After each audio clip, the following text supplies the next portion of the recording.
Okay, very good. Well, good evening, everybody. I'm Roberto Salinas. It's wonderful to have you here for this Atlas Club briefing.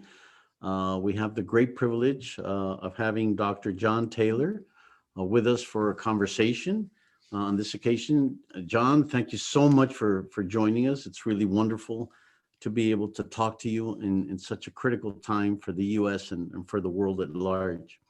So many of you, if not most of you, know who Dr. John Taylor is. He's the Mary and Robert Raymond Professor of Economics at Stanford and also the George P. Schultz Senior Fellow in Economics at the Hoover Institution.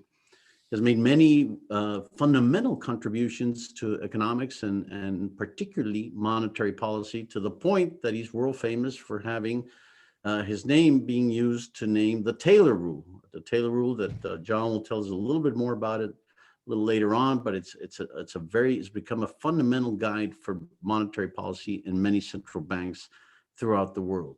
He's author of numerous scholarly articles, also editorials and books. And John also played a very important role in policy advisory and policy making. Most notably, he was in the President's Council for Economic Advisors on a couple of occasions, countless congressional testimonies. And between 2001 and 2005, he had a key post at the Treasury, which was Undersecretary for International Affairs. Most recently, he's past president of the Mont Pelerin Society. And as many of you know, our own Linda Westone is now the new president. So it's wonderful to have that connection as well. John, once again, welcome. Let us start with a very obvious question. What lies ahead for the future of the U.S. economy under the incoming administration, and what do you see as the main challenges? It's great to be here, Roberto. Thank you for everybody else to be here. It's good to see faces from all over the place. I just gave a class this morning, 350 students, Stanford students, but they're all over the world. So I think that's what I think about the Atlas as all over the world, which is terrific. So the question is where we're going from here, and to what extent the election is part of it. Well, we'll have to see how the election turns out. There's some debates about that. I think what I would stress in the meantime is some, I think, promising developments at a little bit of local level, or things under the radar screen, so to speak. And I just give one example, if I may. In California, there was a proposition to allow Uber and Lyft drivers a little more freedom with their jobs, and that passed. That was overwhelmingly passed. There was also a restriction on going back on Prop 13. Many of you remember that. That was also overturned. And so I think there's a promising aspect that people want to maintain some of this economic freedom, I'll call it, in the face of what's happening. And I think if you look around the world, I think we should be doing that.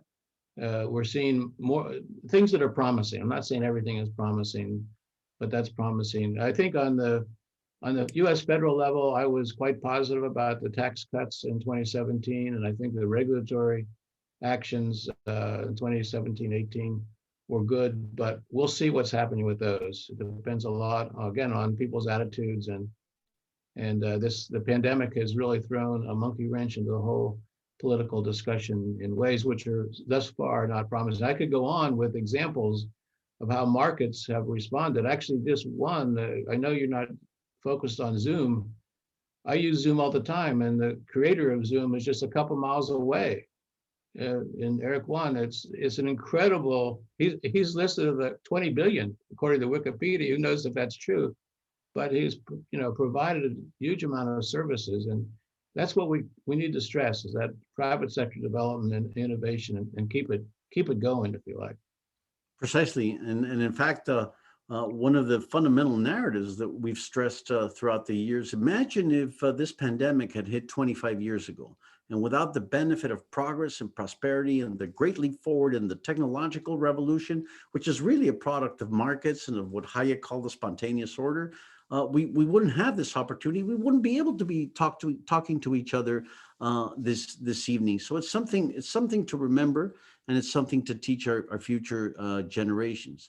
Now, nevertheless, many economists, many policy experts have stated that this is the economic distress occasioned by the pandemic, and especially the lockdowns, has put economies on the brink of something similar to the Great Depression, or as similar to an economic crisis that has not been seen in 100 years.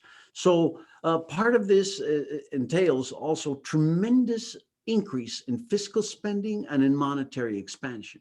Are we facing a new wave of taxes or of public debt crises in the future? The debt overhang or the fiscal overhang? Can you tell us a little bit about what that is and why we should be worried about it?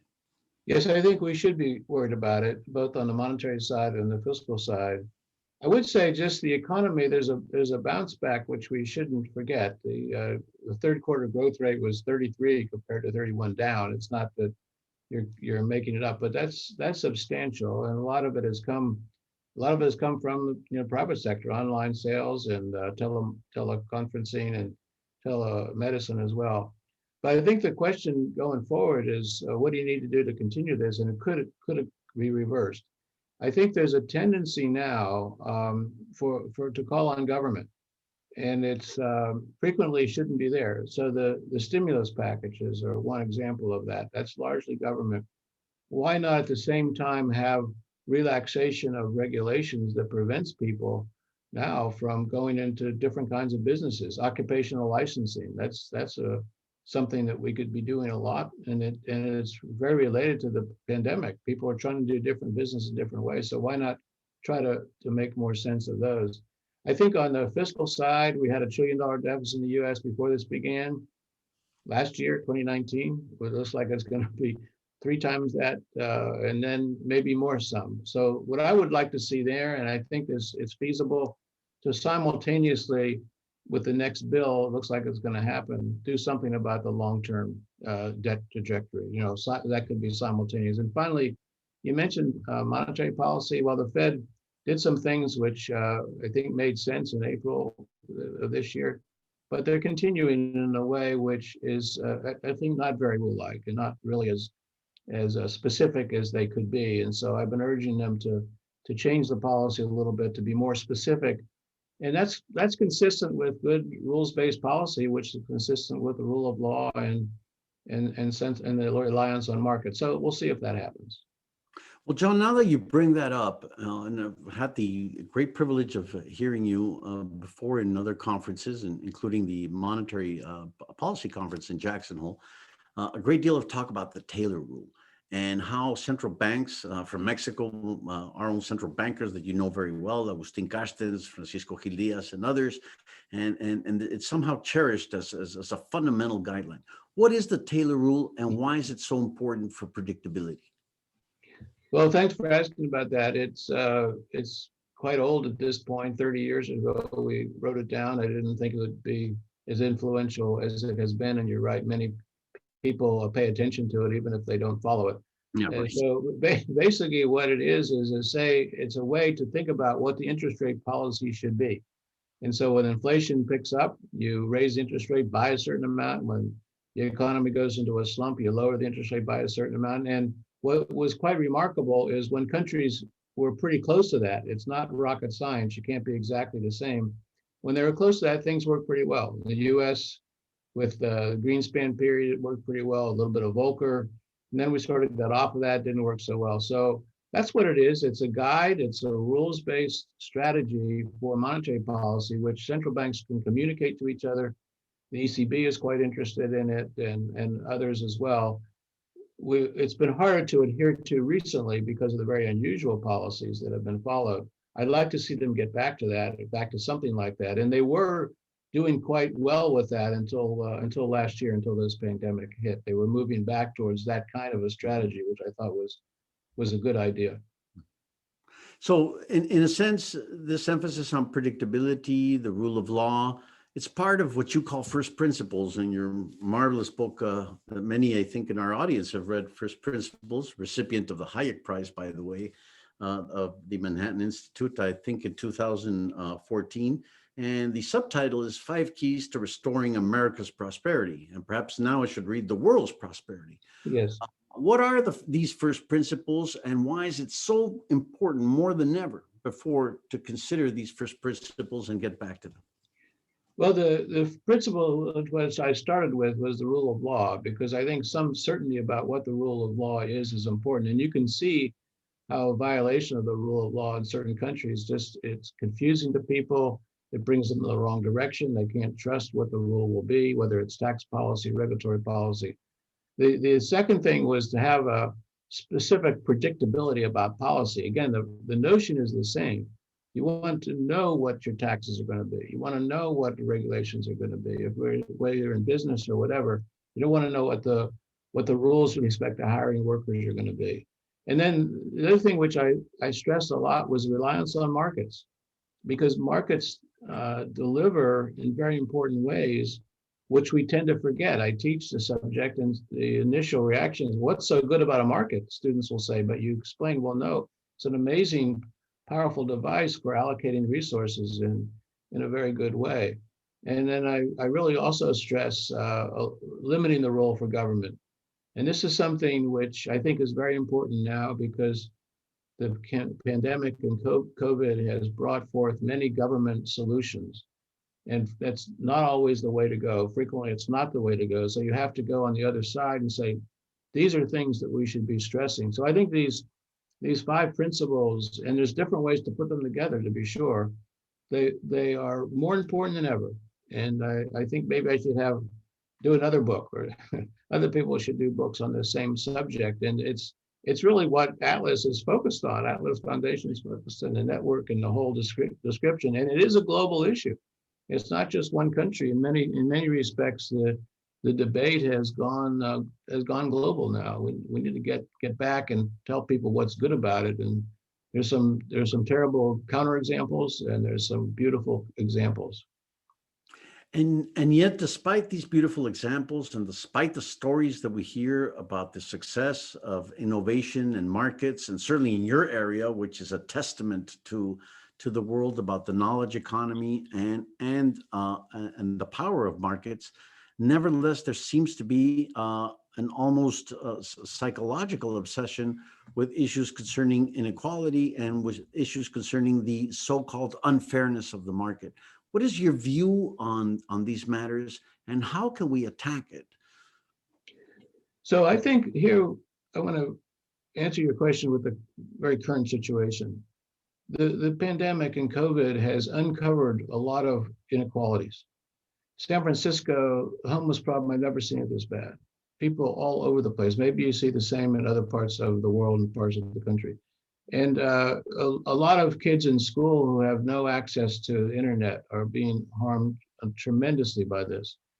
So my hope is that, and so far we haven't seen it, my hope is the response will be positive. Like, I think there's a great deal of benefit from more school choice, more charter schools, and that will deal with some of these problems. So the hope is here is this unbelievable tragedy is going to deliver some things that help us understand what to do.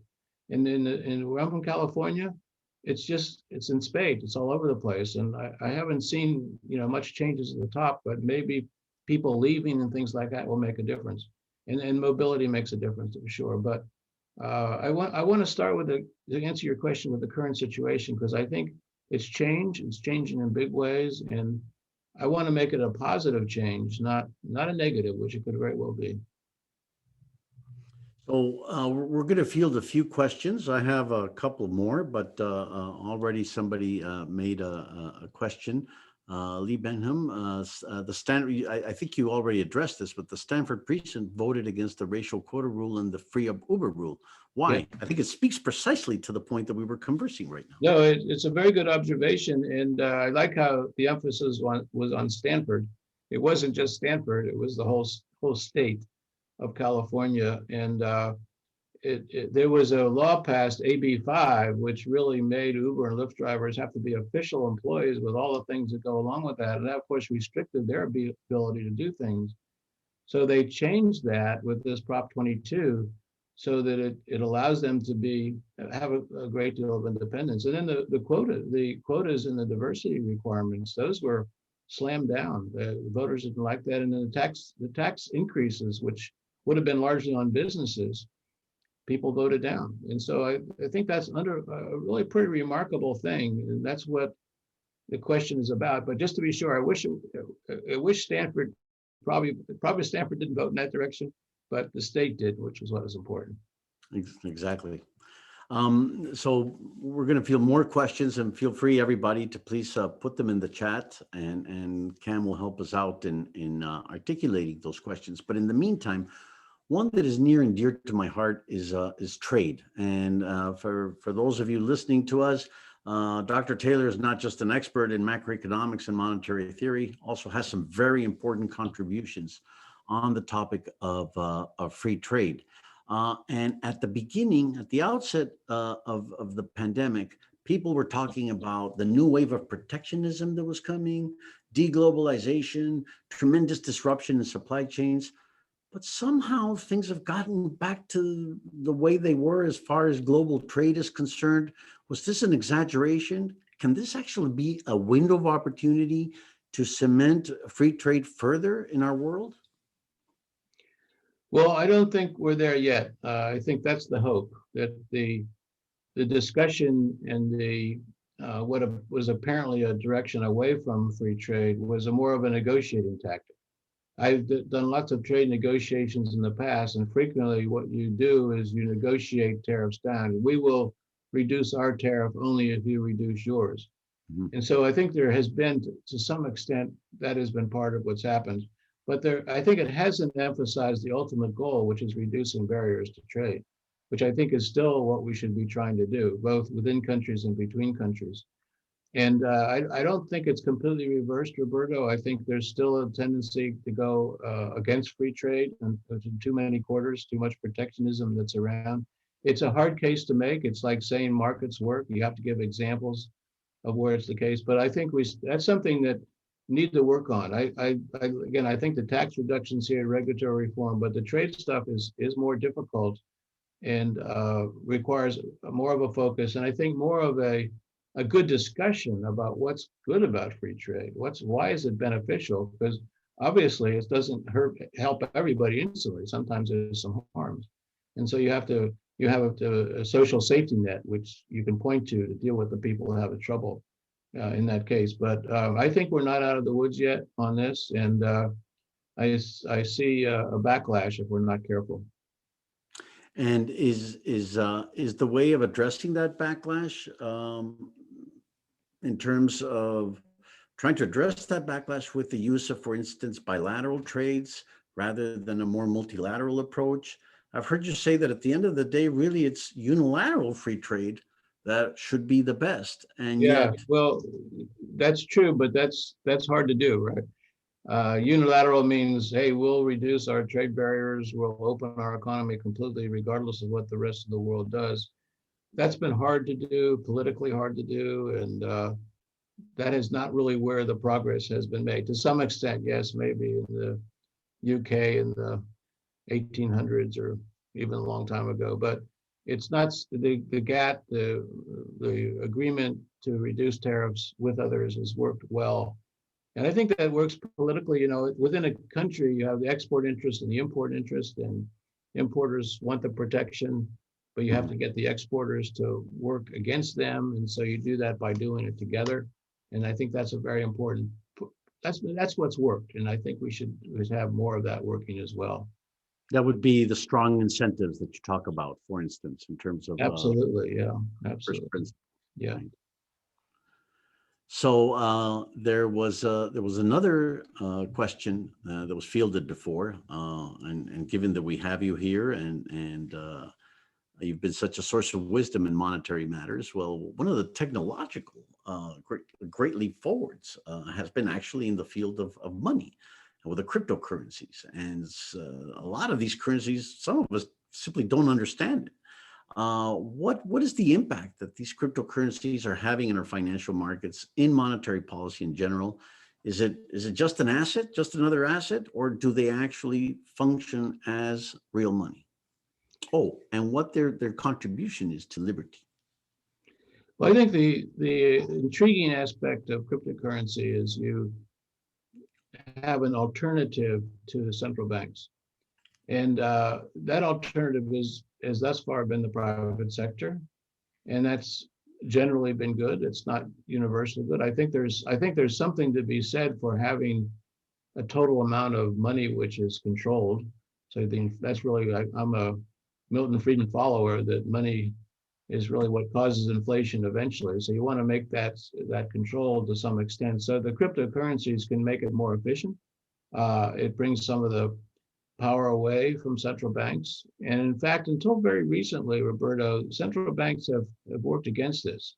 And Augustin Carstens, who's now at the BIS, as you know, for a while, I think he was a little suspicious about it, but I think the BIS is now more tolerant of it, and they're looking for ways that they can use these things. Then you have the Swedes are thinking about ways to do it. More recently, you've heard China doing, and that makes the Fed think that they should do it. So I think it's good to have this research and analysis, but so far, I think don't want to stomp out the private sector effort to do this. But again, I'm enough of a monetary economist. I don't want to let it go completely. So there may be some restrictions and some controls, because I actually like 2% inflation, not 10% or 20%. 2% makes sense. So we don't want to leave that world in the interest of making transactions easier. And by the way, I think one of the real benefits is for less developed countries, which have had trouble with central banks, and they have tried currency boards and things like that. So this may be a good alternative for them. And that's, if I just quickly say something, what seems to be very promising globally is this communication, better communications. I noticed in African countries, at least until recently, a lot of people were learning from the internet, learning from how to do things, how to make things better, how to work together better. And that's another thing that gets discounted. It's an amazing ability for good ideas to spread around the world, and that's something I think should be encouraged. And some of the firms which get a lot of grief, again, in my area in particular, they're doing some of that. And so that don't want to swish that out. Well, we're beginning to run out of time, but I can't let the moment pass to shift to yet another topic in having you here. Today we had two parallel sessions, two outstanding sessions, one with Bill Easterly on development and the need to reshape our development approach. And the other one with Brad Lips interviewed Jimmy Lai in Hong Kong. And so I wanted your take as to what the role of China is now. Is there really a rise in autocracy that threatens our liberties? And can we do something, not just in terms of Hong Kong and China, but also in terms of focusing, where should we focus our development policy and the way we should approach less developed countries? Look, I think it's important at this point that China doesn't go the wrong direction. You're seeing a lot of that compared to what it was a while ago, and we don't know what President Xi is going to do. There's more of a antagonism with other parts of the world. I think the U.S., if I might speak for the U.S., has an important role in promoting freedom and promoting markets, and that has to occur in China as well. I think India is a very important part of this as well. Japan's an important part of it. So those allies should be focused on a lot. I think it's a difficult situation. I think our system works quite well, but this plague, how is that going to affect the debate? So far we don't look that great, and so we need to worry about that image. I saw a note coming across chat about the 2% inflation target. If I could just respond, I don't know who said that, but whoever said it said, "What's so great about 2%? We lose a lot of money over time." It's true. It's better than 6%. It's better than 3%. But I remember when the 2% actually came from this Taylor rule, and I thought it was kind of a compromise. I'd be happy with 1%, and maybe that would be what the Fed should be happy with too, rather than worry about going higher. But it's a good question.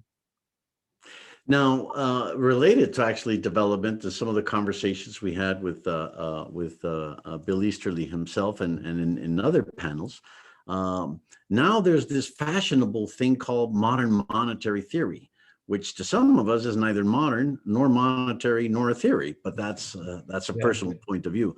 As an expert in the matter, why has this emerged, and is there really any substance to it? So I like your line as well. It's neither modern nor monetary nor a theory. It's like other things that words which we have, which like the Holy Roman Empire. It's none of those three things.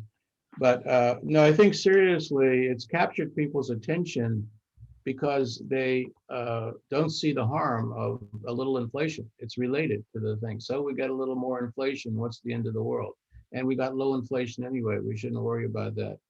But I think it's not a good way for central banks to go. If you take it literally, you just finance the budget deficit with money growth, and that's inflationary. It's not the way we should finance our deficits with borrowing. And I think that's worked in the past. So I understand the attraction of it. It's all over the place, and maybe some of you think, hey, it's a good idea to go, but I think it's not. It's not a good way to proceed. Keep money growth as consistent with inflation and keep fiscal policy focused on what it has to do. So connecting the two is dangerous, but I know it's getting more popular. It's in certain circles anyway.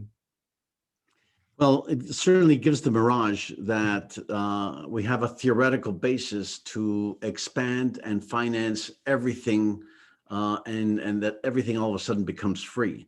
And this especially is worrisome in several parts of the world that still suffer acute levels of poverty and underdevelopment. So we have about 3 minutes left, and so I'd like to wrap it all together by asking you what your views are concerning the future of liberty, of prosperity, of the rule of law, of this predictability that is so important that you talk about. Are there any bright spots that you see after this tremendously challenging year that we've been through? I think the bright spots are these things I mentioned, that it's bringing clarity to people what the problems are. And they're responding to some extent with the examples with sensible policies. But that we just can't let that happen. I think the communications and descriptions, explanations, lists of the things that have been done that are positive, and the list of the things that have been done that are negative, it's so important. And I that's why Atlas is important. That's why Mount Peleron is important. The more that we can communicate about that, better. And I think we tend to forget about it. But again, it's not. It has to. You can't give up. You can't give up, and that's why organizations like this one exists. And don't let it slide. I guess that's the main thing. Keep it up. And I think a lot of it is experiences from businesses. What's really happening? What's the communication? Don't get tied up in new kinds of government policies, which may sound attractive at the start, but are not positive in the long run. So it's a battle. It's certainly worth fighting. I think I can see elements of progress, which are positive, although you look at it and you worry. You can't help but worry. I think that one thing that I heard recently is that Tony Blair said 15 years ago, many countries were interested in moving towards democracy. Now, how many are? Are you really losing that part of it? And someone who has had a lot of experience looking at politics. So don't be complacent. It's a tough road, and it's democracy, it's capitalism, it's all those things which go together.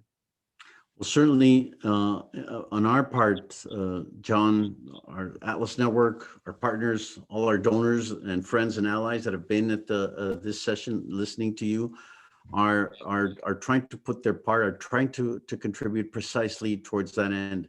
Let me share with you, since John is perhaps too humble for his own good, but this is, I think, his fourth or fifth session today. So he gives a class in the morning, and then he was at another Zoom call with New York's, the president of the New York Fed, and now he's here with us. And so, John, I mean, you are an example of that energy, an example of that communication, of stressing, of repeating, and of giving us a message of grounded hope that I think is so important. And we want to thank you. so much for having been with us and for engaging this conversation. We certainly would invite you to stay now for the gala part of our event, the Freedom Dinner, and the announcement of the winner of the Templeton Award, annual award. So thank you again, Thank you. John. Thank you all for being with us at Thank this you. Atlas Club briefing. Thank you.